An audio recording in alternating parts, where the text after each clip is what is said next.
Trick or treat, can you believe it? It's already Halloween, and this usually sparks a storm of creative ideas at my office about what we should do for Halloween on the show. Should we shoot in a spooky location at night? Well, obviously I wasn't too thrilled with that idea. And inevitably somebody, usually my wife, comes up with the brilliant idea that I should wear, well, some sort of ridiculous Halloween costume. Now you may already know how much I hate playing dress up. It's good for everybody else, but not for me. So that idea didn't go very far either. But let's move on with the show. Let's start out with visiting Monkey's Uncle in Jax Beach.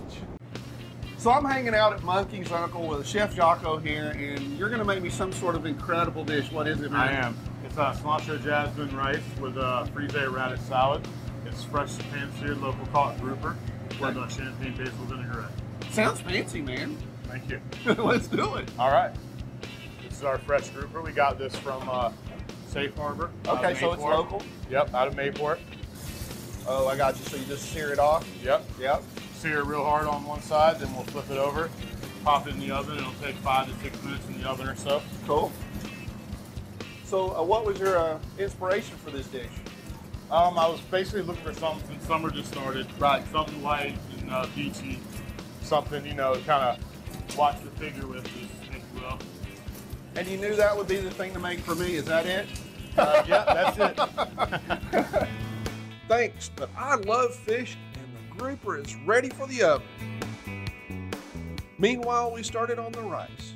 Chef started with a little bit of homemade vegetable stock in the pan, and then he adds the rice.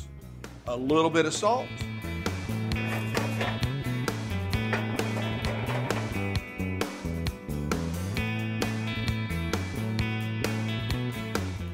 I know I can eat here now. You've tasted the food. I always taste everything. I always wonder when people don't do that.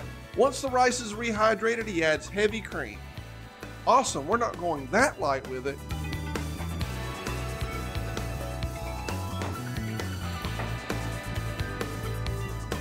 Some of that fresh cilantro to it. Okay. So what kind of salad is this again? This is a frisee radish salad. It's also got some purple basil in it and microgreens. The frisee I got across the street from Native Son as well. Cool. And this is purple basil. That's got a totally different flavor to it. It does, actually. It's more of like a licorice flavor. Yeah. Nice. Our rice is nice and creamy, not dried out. So it absorbed all that liquid. Letting it rest was a good thing to go, right? Yep. I don't have the patience for that when I'm cooking at home, man. I'm ready to get to it. I smell that good cooking and I gotta eat. Right? Look at that beauty. Oh, and then you put it on top. I got you. Put the salad right on top. A couple of your microgreens that we grow here. Just finish it off on top.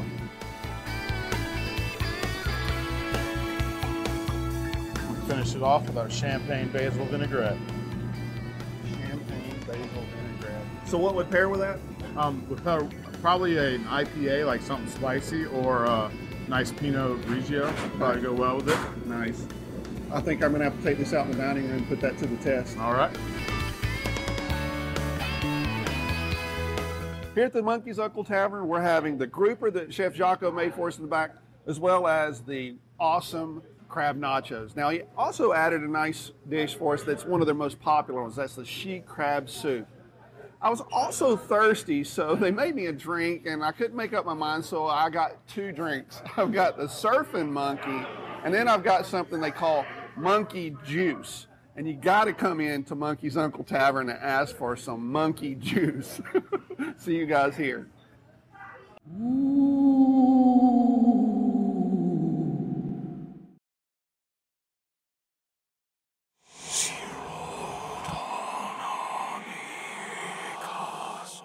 This time of year, it's pumpkin everything from cafe lattes to pie and craft beer.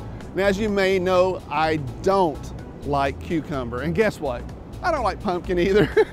It also seems to me that another holiday or seasonal flavor these days is coconut, especially for craft beer. Maybe it's because we don't have snow and coconut's white and flaky. I don't know. I don't like coconut flakes either. Can't we just incorporate more traditional holiday flavors like apple and cranberry and pecans or cinnamon? I like all of those. Luckily for me, there's no cucumber, coconut, or pumpkin in wine. Don't start the segment the same way that you always do. But yeah, we can change. It's just like, and this is going to talk about something really cool. Really cool, this episode. Well, that's how I always start my wine segments. Oh, you want me to read? You start. Yeah.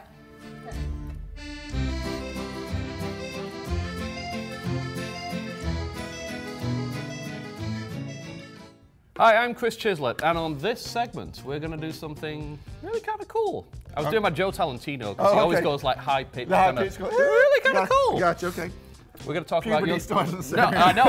Well, speaking of puberty, we're going to talk about your Grey Sack. All right, so this is Chateau Grey Sack. Okay. All right. Can we say Grey Sack? Oh, over and over again, please. Okay, Grey Sack. What about Madoc? Madoc. We cannot talk about my doc, your doc. Nobody's doc. Nobody's Okay. doc. All right. Cool. This is what? Oh, you wanted to start again? No, Yes. we're going to keep it going. So this is Chateau Grey, and we're not too much worried about the actual wine. No, we're not. We don't No. really give it Yeah. because the real important thing here is we're going to talk about Bordeaux. We're going to talk about, I like this role Our reversal grapes. thing. Yeah, we're going to talk about Bordeaux and the 5 grapes of Bordeaux. Yep. Which there's actually 4 of them in this bottle.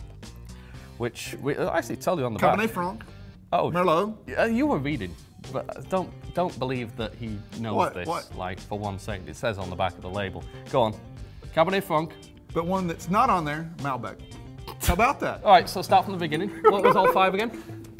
Cabernet Franc, Merlot, Pinot. Nope. No. See, All right. see, you I couldn't was be me. You making could shit never up. be me. I could never be. You know, I remember I'm not as tall. 5 grapes of Bordeaux. Don't be looking. Don't be trying to read. I don't. This is actually a second take deal. Like we never Yeah, I admit know. to the second takes, but No, we this don't is- do second this takes, Is, never. well, this is the second take. 5 grapes of Bordeaux. That's what we get into, buddy boy. 5 grapes of Bordeaux. So if you're are they? drinking, I thought you were going to tell me. Oh no, I don't know. Oh, okay. So I always remember this little stupid thing, CCMMP. It just kind of helped me when I was doing the sommelier training thing. So CCMMP. It's Cabernet, Okay. Cabernet Franc, Merlot, Malbec, and Petit Verdot. So CCMMP. Cool. So if you're drinking a red Bordeaux, it's going to be anywhere from normally at least 2, Okay. all the way up to 5 of those grapes. Wow, so I So can this mix them is all. yeah. So Cabernet Franc, So it's Merlot, a Malbec, blend for Petit sure. Verdot. Yeah, pretty much. I mean, there's very few people just making 100%. I gotta ask about Madoc.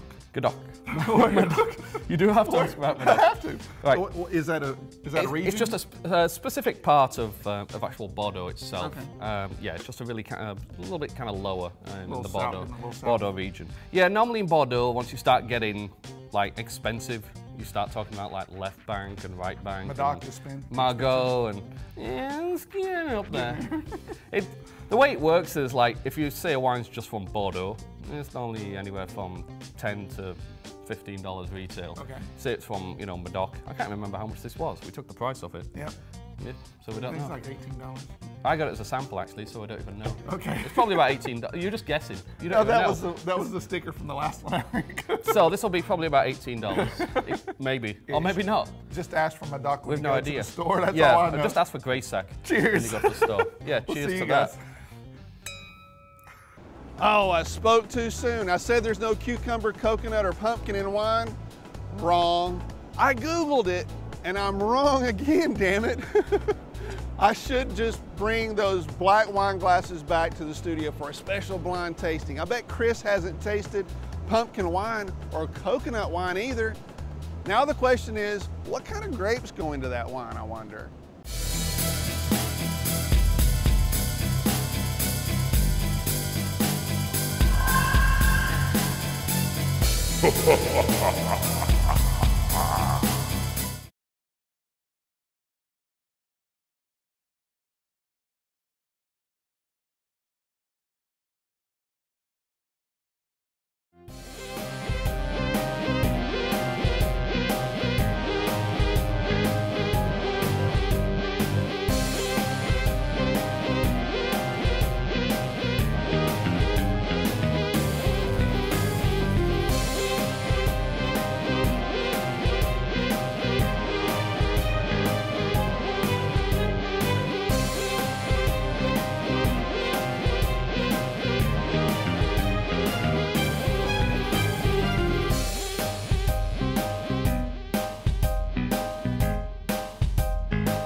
I said I was going to share recipes with you, but actually, Emily Ellen is the one doing all the sharing.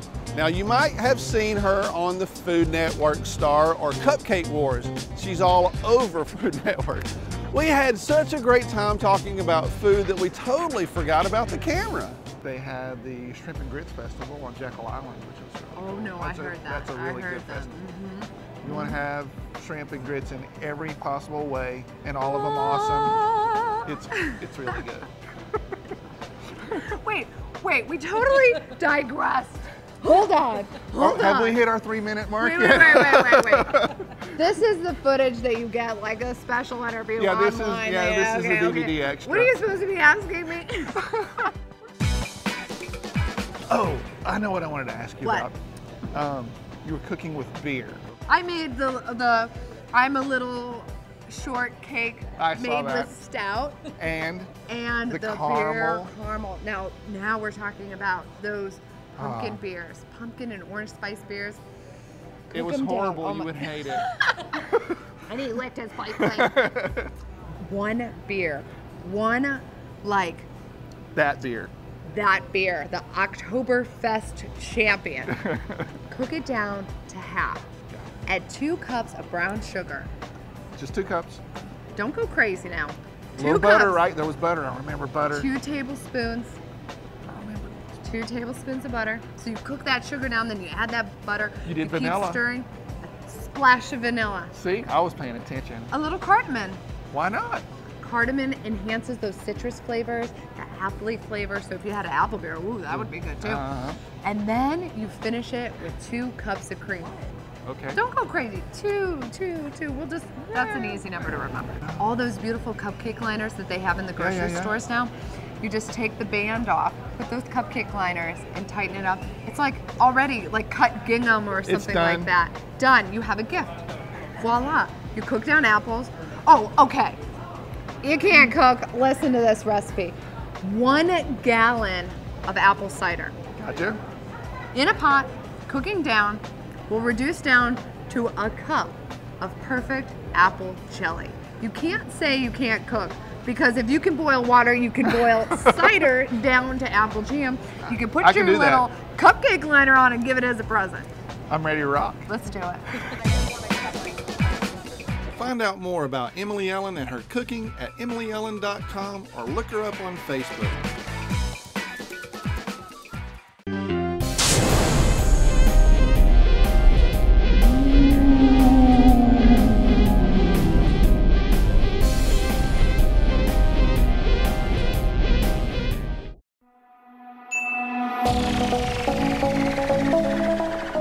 Hi, my name is Kyra, and it's time to get your think on. I want you to name the 3 teams in the NFL that are not named after cities or states. I'm Donna Deegan, CEO, Chief Eternal Optimist of 26.2 with Donna, and I hope you'll watch iKnowJax.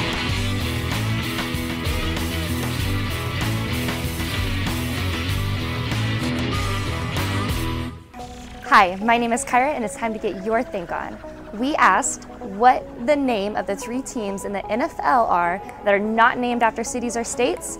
The answer is New England Patriots, the Carolina Panthers, and the Tampa Bay Buccaneers. Please join us at any of our 50 locations in Northeast Florida. Just go to trivianation.com for more details. I love doing food and drink stories here at iKnowJax. I get to taste a lot of food and sometimes drinks too. But there are a few flavors that I just can't handle. I don't like watermelon anything, food, soap, shampoo, anything, because where I grew up, watermelons would sometimes rot outside. And the smell in the summertime was just awful. I hate that smell. Okra is something else that I also grew up with. Now, everybody I know loves fried okra. Well, guess what? Not me, but in Tampa, at the restaurant Eulalie, I had okra fries and they were fantastic. And come to think of it, I don't mind okra and gumbo either, so maybe it has more to do with how it's cooked. I don't do cucumber, ever. Well, I love pickles, but I don't count that as a cucumber. And by the way, what is the deal with adding cucumber to soap and stuff? Ugh, can't stand that smell either, man. Sometimes they even add cucumbers to cocktails. I mean, seriously? Messing up good alcohol like that? Not good. Now, I don't like coconut flakes, and coconut as a flavor is pretty common, even in craft beer, for crying out loud. What's up with that? Oddly enough, I can have coconut milk in Thai food or something like that. That's okay, but I don't like coconut pie or almond joys or pina coladas. Now, coconut is another of those favorite smells for beauty products. Now, pumpkin is the favorite that literally ambushes me every fall. You can't go anywhere without running into pumpkin flavor. Craft beer, pies, lattes, martinis, you name it, and there's a pumpkin flavored something. So far, I haven't noticed any pumpkin smelling products, no shampoos or anything like that, but it's just a matter of time. These aren't your everyday jack-o'-lanterns. I asked Brian how long it takes to make one of his great creations. Most faces are about an hour or so. I make my own patterns. I use actual photos. And then once you do, it works the same as any pattern book you might buy in the store. I tape it onto the pumpkin, and then I've got a poker, and I go all around where I'm going to cut. There's all these little itty bitty just holes in it. So once you pull that off, it doesn't look like anything really. It's just a bunch of holes. So my job now is I go in there and I keep referencing back to the pattern, and I figure out what is going to actually be cut out. So when I cut a line, I got to go, okay, this is the black line. This is the white right through here. So then that way when it's lit up, it looks pretty much like the picture. But what's kind of cool is that a lot of times I don't know what it's going to look like until I'm done. I'll just cut, make sure I'm cutting the right thing, and then look at it. So there's a big surprise finish for me. This one is Lon Chaney from the old monster movie London After Midnight. He played a vampire. And this is actually going to be a pretty tricky one because I don't know how well you can see it, but he's got all these fangs. So I have to concentrate now and see what I'm cutting. This part will drive you crazy if you lose track of where you are. So my thing is, if I'm going to spend a lot of time doing a design, I like something that's more predictable. And on top of that, here in the Florida weather, you're not throwing it away within a week, you know, because pumpkins rot pretty quickly. I'm actually allergic to pumpkins to touch the insides. So I have to, yeah, it's kind of ironic. I have to immediately wash my hands when I'm done. It's kind of like how Mel Blanc, who did the voice of Bugs Bunny, was allergic to carrots. He would cut the audio and actually chew up a carrot and then have to immediately spit it out. So I suppose I'm in good company on that. One of the Culhane sisters told me that the jack-o'-lantern tradition started in Ireland. I had no idea, man. See, the name jack-o'-lantern comes from an Irish folktale about a man named Stingy Jack. See, back in Ireland, they used turnips and potatoes, but when the Irish came to the U.S., they started using pumpkins. Now, the big question is, why? What's wrong with potatoes, man? Hey! We do grow those here too, you know. That way, the whole October pumpkin flavor mania could have been totally avoided. Instead, we would have had delicious treats like potato-flavored cafe lattes for the holidays. Yeah. I tell you what, let's end this all before I go too far down the rabbit hole. Have a safe Halloween, and I'll see you again next weekend.